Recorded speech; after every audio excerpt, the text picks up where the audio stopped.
Good morning বন্ধুরা। তো আজকে একটা ব্লগ নিয়ে আসলাম বিশ্বকর্মা পূজা আজকে। তো আজকে কি করছি না করছি তো সব দেখাবো তোমাদেরকে, তো তোমরা দেখতে থাকো। ফাইনালি আমাদের ফুল ছিঁড়াও শেষ হয়ে গেল। তো ফাইনালি চলে আসলাম স্কুলে। আমার সাথে আছে গগন ব্রো ভাই। হ্যাঁ, এটা তুই ব্যাক ক্যামেরা করে শোন না, ডান দিকে বল, এইখান থেকে।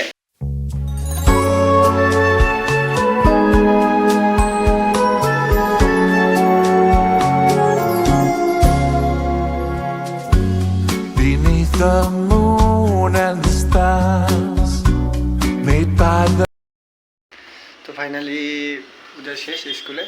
তো ফাইনালি বাড়ি চলে আসলাম, এখন ড্রেস ট্রেস হই। তো আজকে ভিডিও এখানেই শেষ করছি।